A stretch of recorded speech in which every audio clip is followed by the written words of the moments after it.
Welcome to the Digital Culture Podcast, a podcast for people working in the creative and cultural sector and want to know more about digital. I'm your host, James Akers.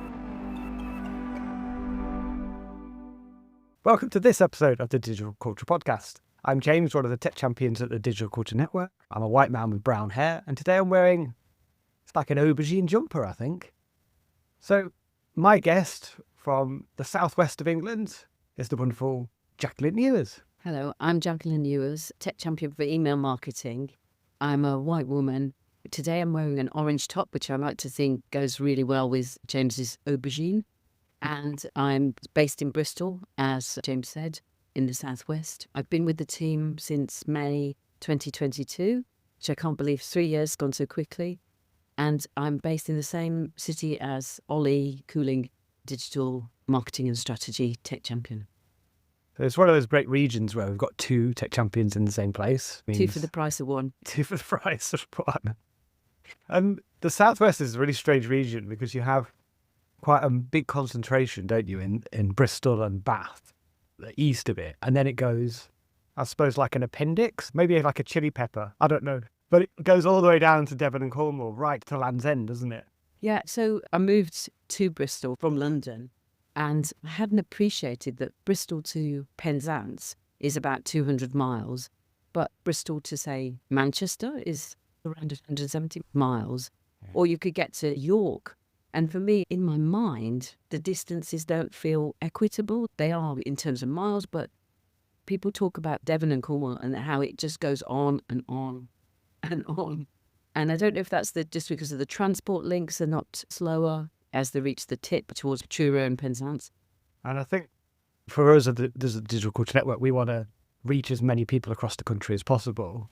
And there are cultural organisations all the way down there which find it hard to come to physical events. I suppose that's one of the benefits of our service being online and digital support, is that we can speak to those organisations no matter where they are, even if they're remote. Yeah, and also, as do a lot of areas, they have that funny balance between local audiences and tourists.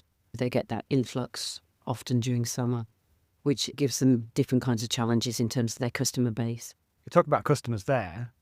A great way of communicating with them and building a relationship with them is your specialist area, isn't it? Yes. Before we started recording, you had a really good description of what email marketing is.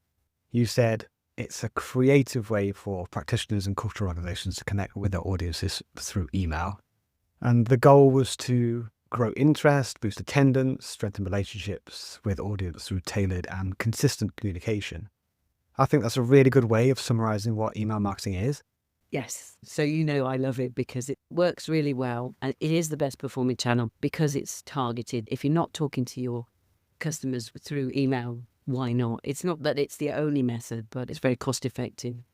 You can develop that relationship and it's managed. It's yours. You own it as an organisation, as an individual. Whereas, of course, there's risks associated with other platforms. I suppose I'm directly comparing to social media, another way of reaching your audience. The difficulty there is if things change and you don't want to be on that platform anymore or you don't have the capacity, that data's not yours. With email, you own that data. It's your responsibility. But my favourite phrase from Spider-Man films is, with great power comes great responsibility, I think. Also, I think it's that way around. Yeah, it does. And yeah, you are talking about customer records and we'll go on to the legalities and the policies around that later on. We've talked before about how arts and cultural organisations can collect email contacts, and it's usually through sign-ups or ticketing, event registrations and social media campaigns. Is that what you commonly see?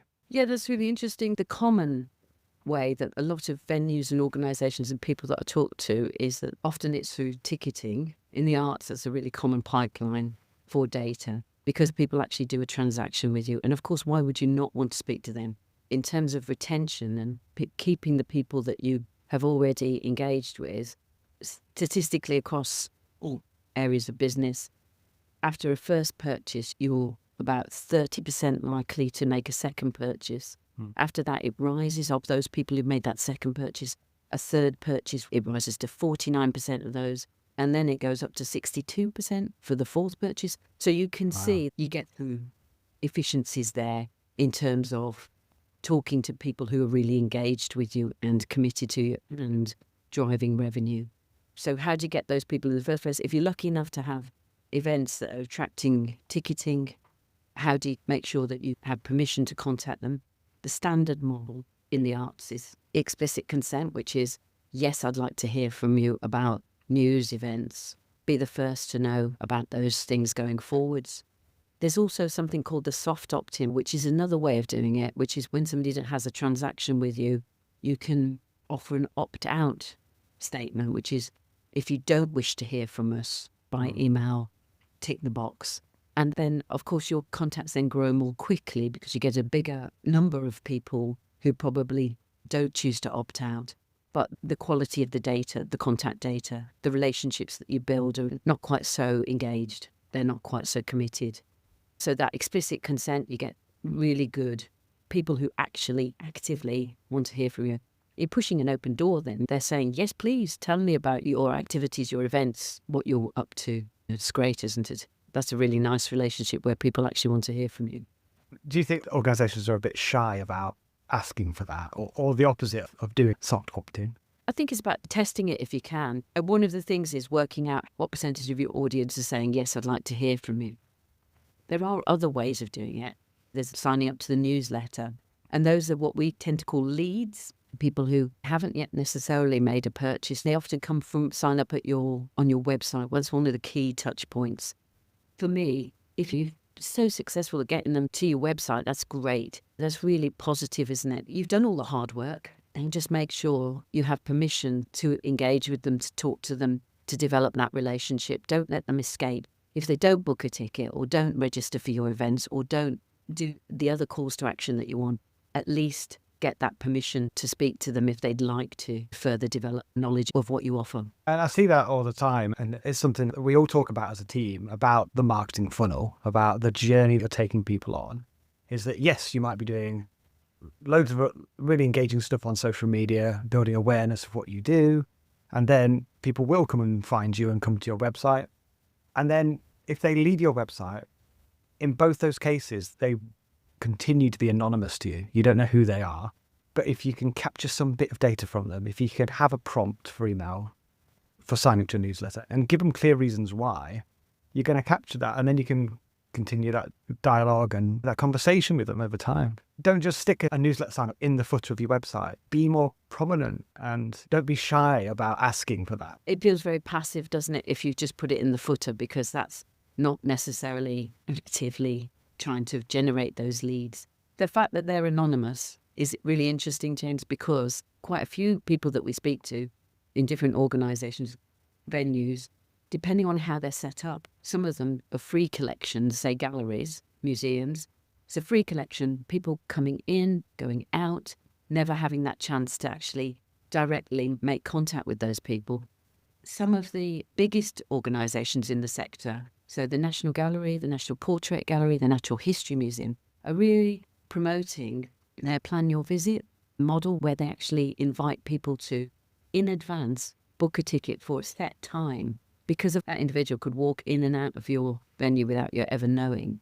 But once you issue a ticket, suddenly they're real, aren't they? They become a profile and somebody you can ask questions to or make contact with further.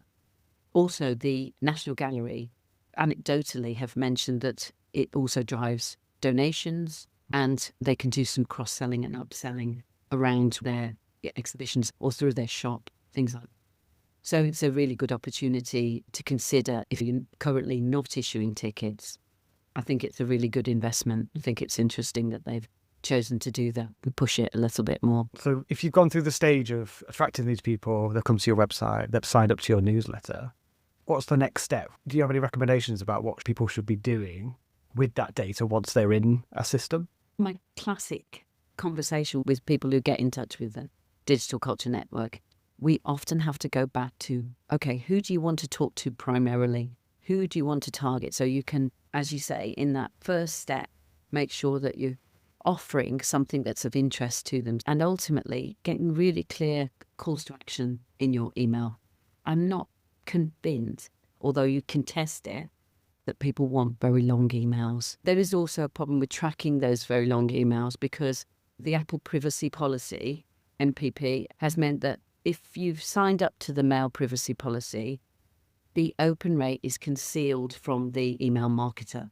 It just reports as opened. So you've got slightly inflated open rates and you don't really know whether people have genuinely opened it. This puts more pressure on the click as a metric that's reliable. And I think this is good for email marketing because ultimately it creates that user experience, that journey from email through to the website, hopefully through to driving revenue, consuming something. If you can get your calls to action really focused on why they would want to click through onto your website, we know that video is quite a key driver. There's some other things for music where the artist is maybe less well known. Sound clips, if they don't have video, is still better than nothing because it's an interactive element. I really liked that emphasis on trying to just engage people and connect with them. Recently, the Watershed, based in Bristol, which is the independent cinema, sent out an email regarding the current set of film trailers and asked people to rate them, stars 1 to 5, and a lovely bit of connection with people to engage them. Of course, ultimately, they're hoping that people will watch those trailers and then book the film. But there's still interesting things you can do with interactivity that can encourage people to actually connect with you and find out more about what you're offering and get that cut through that you're looking for. Yeah, and you can directly communicate with them instead of competing with the rest of noise on social media and different channels. It is noisy in the inbox as well. That's why those long emails, there isn't much appetite for those. Once you've actually got people to sign up or to register with you, automated or triggered emails are a really good way of connecting with people right at the start and introducing who you are and what you're offering and getting people thinking about that. It's a bit like when you first meet somebody, and then if we're thinking about the analogy with relationships, you first met them, you'd expect some sort of introduction, and this is the getting to know period. And it's also classed as sometimes the honeymoon period because people are looking for information. They've signed up to you. They're probably expecting something. Automated email, which is a triggered email by people signing up, it scores really highly. It scores the highest generally, on average, over 90% open rates. So again, although the open rate is not the most reliable metric, it is an indicator. And it's because people are expecting to hear from you. I've seen some really good examples of welcome emails. One of the ones that I particularly liked was a series of emails which Greenpeace send. One of them is gathering information on, okay, we know you're interested in lots of issues because you've signed up to Greenpeace, but which ones are the most interesting to you? They're not saying they'll only send you information about that, but they're getting to know you so that they can send you relevant content. And relevant content is really important to creating successful emails. So within an email marketing platform then, is that what segmentation is, about using that data that you're collecting about the audiences to then choose what you're sending? Yeah, the trend for email marketing is massively towards personalization, hyper-segmentation. And of course, if you've got the capacity for it and the number of people on your contact list, that's great. But you don't want to be creating so many segments that it actually makes your job really difficult to find meaningful segments that are large enough. You can't create necessarily 10 different variations of a newsletter. In our conversations with different people in the sector, we try to balance the importance of relevance with capacity to actually get an email out, because often the teams we talk to are quite overstretched. That is one of the things that I love about working for the DCN, is that across the board, I'd say the whole team understand that people are overworked and they're looking for ways for them to create more impact. So making sure that what they're focusing their energies and effort on is really creating the outcomes that they need.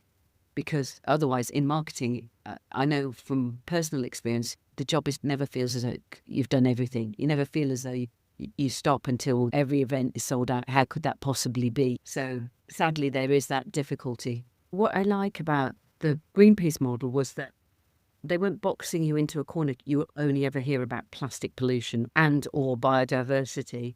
They were just saying, if you had to put these in order of priority, how would you rate these key issues? They're finding out more because it's a fine balance between, if you say, I want to hear about, does that mean you can only talk to them about that?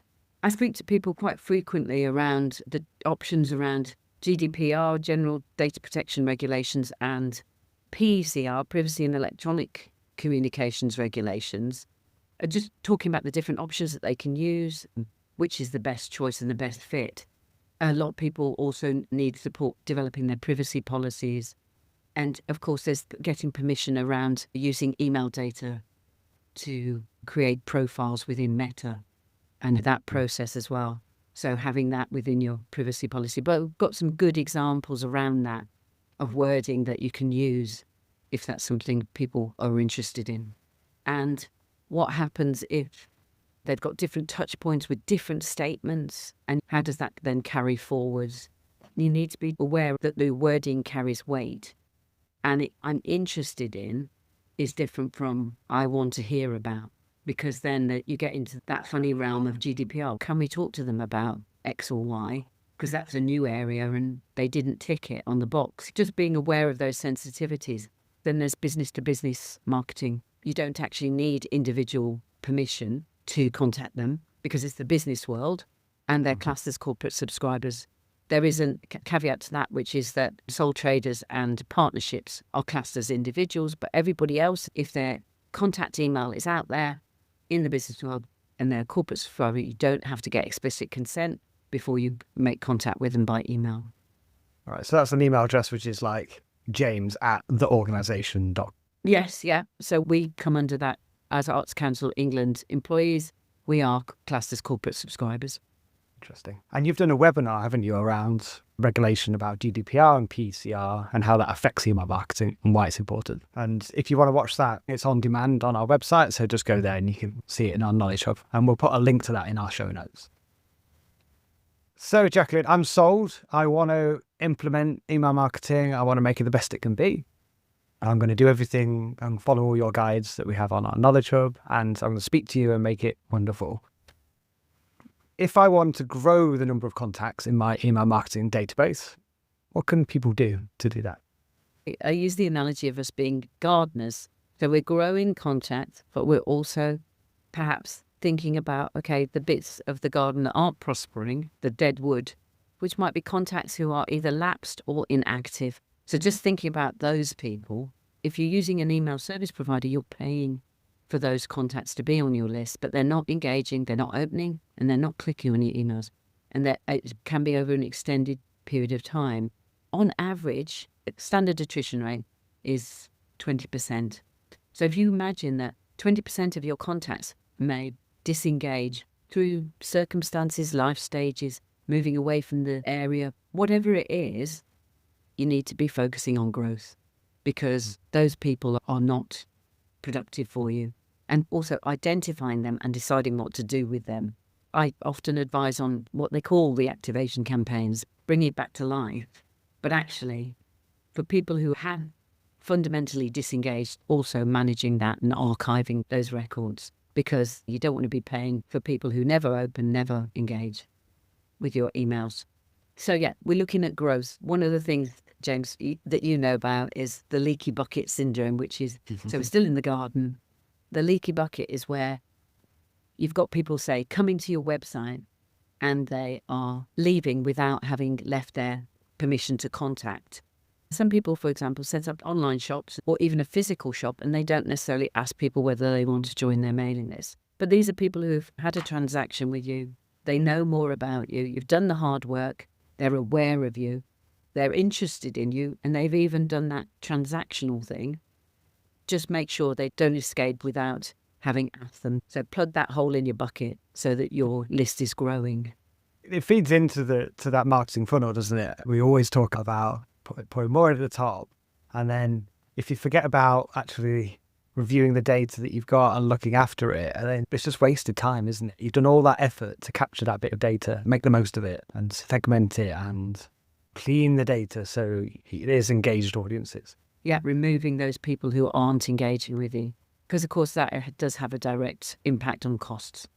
So in your discussions that you're having across the sector, are you seeing any common themes that are cropping up? The automations, because they work well, and trying to find, okay, well, where could I apply automations that I haven't got already? The welcome automation, because it's so successful, is used commonly. There's ticketing automations, that's transactional, and that's often through ticketing systems. I've seen some ones trialled with removing contacts that have disengaged or lapsed and setting that up as an automation so that you don't have to periodically look at your data and run a campaign. It's actually doing it over time. It depends on your size of organization and how much data you have to be reviewing, but that seems to work quite well. The other trend might be, I wrote an article around environmental sustainability and email marketing in conjunction with Andy Leach's article around website environmental sustainability. Top 10 tips to create a sustainable policy for your website, and then top 10 tips for how email marketing could be more sustainable. What was great about the tips for email marketing was that they tended to be all about best practice anyway. So there was nothing in there that wouldn't be best practice more widely in terms of reducing the people that you're contacting who aren't responding. There's lots of nice things that overlap with best practice generally.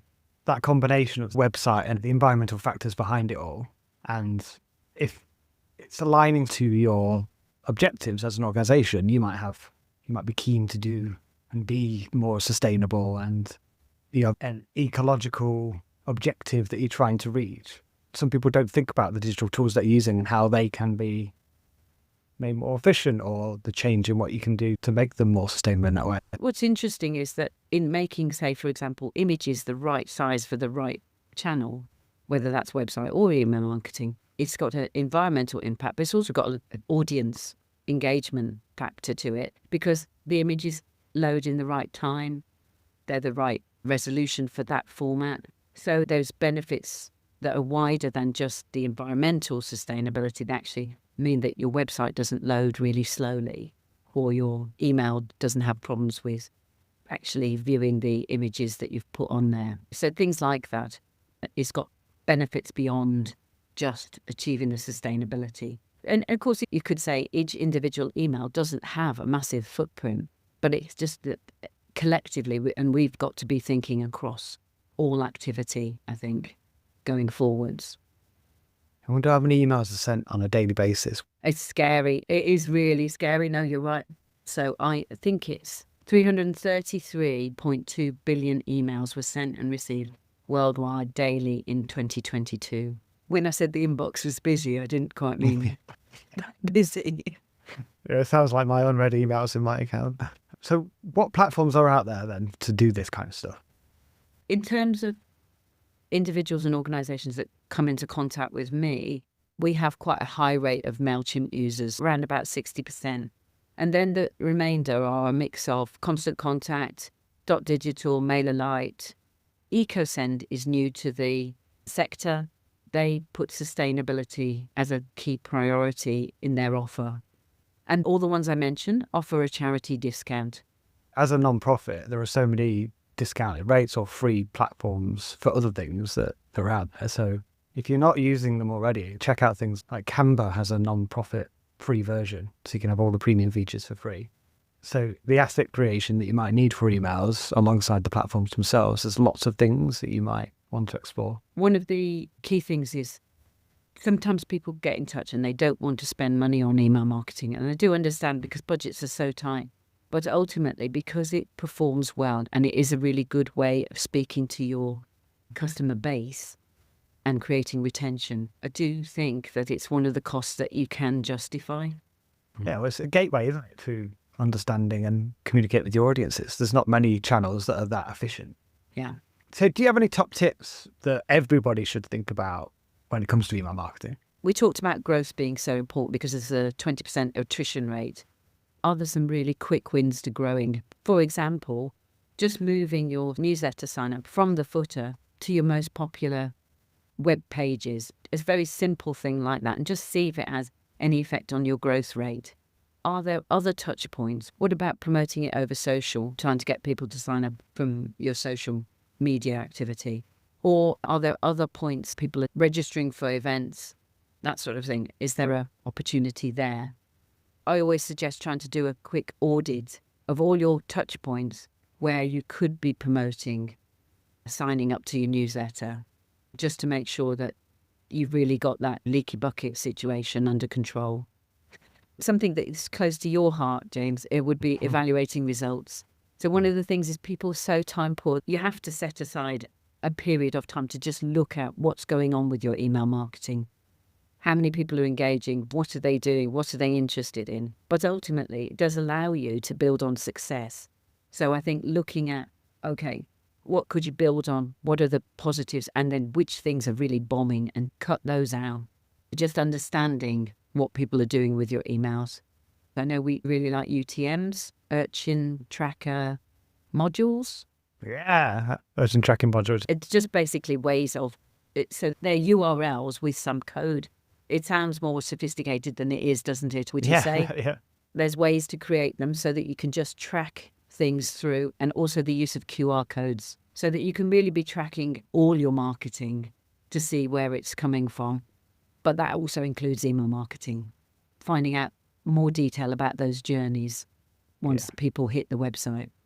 And we've got a resource on using campaign parameters, UTMs, on our website, so check that out. Do you know what QR means? No. No, neither did I until about a few months ago. Are you going to tell us? Yeah, I can tell you. Did you know that QR means quick response? Ah, okay. There you go. And of course, I always think for accessibility, you should also put the web address as well prominently, so that if people don't like using QR codes, you've got the alternative. But QR codes are just a great way of tracking it, aren't they? It does, like you say, it's a quick response. It's really informative as a marketeer. And then my third tip would be, don't hang on to contacts. Sadly, when I worked in the arts, I didn't like to let go of people. But actually, I realise now that if somebody really isn't engaging with your email or in any shape or form, no open rates, over a sustained period, it probably is time to send them an email to say, oh, we've noticed you've not been in touch. We know inboxes get busy. Do you want to stay? Do you want us to keep sending you emails, or would you prefer a break? And there's really nice ways to say that. I've got some really good examples.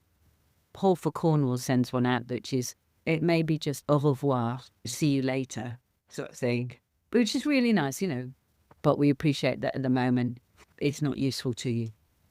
Yeah. And it's certainly not useful to them as an organisation because they're paying for it. So before I wrap things up then, have you had any favourite support over the last 6 months? To be honest, I really enjoy speaking to people and finding out more and seeing how we can help and get them more impact. A recent case comes to mind where people got in touch from Autographs ABP. I really liked the fact that they'd got some support in looking at their statistics, and initially they wanted to investigate individual fundraising but weren't sure where to start and thought that they had to start from scratch. Then they interrogated their data and found that they actually had pots of data where people were either giving donations already or had that potential because they were highly engaged. So suddenly, from interrogating their data, they found, actually they have got some interesting stats in there that where they could build up profiles, understand how they could put the case to people, find other people like those people, build a relationship, a giving relationship. So I thought that was really interesting. But it is another key part of email marketing because, we're talking to donors, and individual donors, keeping them engaged is delivered often by email because it feels more personal. It sounds like a really good project to be involved in, and looking at all those stats here. I love it when you can connect metrics with the analysis with actual then action to create more impact. It's when it works best, isn't it? Yeah, that's what the use of data is all about, isn't it? Answering questions. That just made me think of the value of a testing strategy. So often people think of testing as subject lines or look and feel of an email. Much more fundamental for me is testing potential. So what if you targeted a particular segment of your audience with an individual fundraising ask? Or what if you take another segment, they've interacted with you recently, they're high value, what could you get them to do next? How could you really use that data to further that relationship, to take them to the next stage of engagement or driving revenue? Really interesting. So for me, I've got 3 key takeaways from today's chat. Firstly would be avoiding the leaky bucket. All that hard work, attracting people, and if you fall at the last hurdle of not actually collecting and getting permission to contact them, it's such a shame, isn't it? It feels like you've done all the hard work. Now really capitalise on it, of getting somebody to come and find you and want to connect with you. At least give them the opportunity to do so.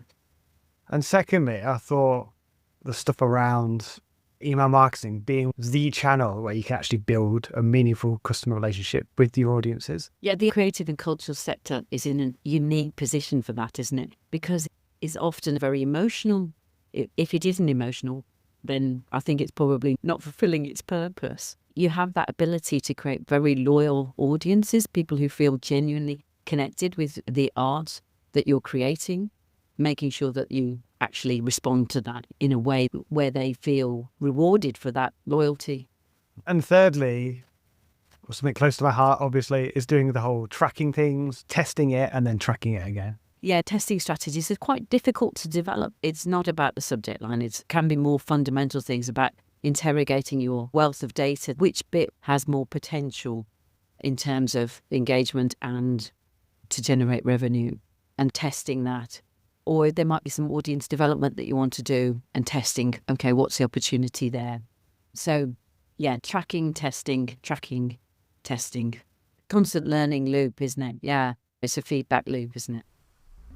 Thank you so much. That's such a brilliant chat. Thank you to my wonderful guest, Jacqueline Ewers. Thanks, James. It's been fun. If you would like to move your audiences from unknown to known, to unlock the next step with them, if you want to improve what you're doing, if you want to see some really good examples of what email marketing could be, get in touch, because Jacqueline is here for you. If you're in England, you can get one-to-one support from her for free.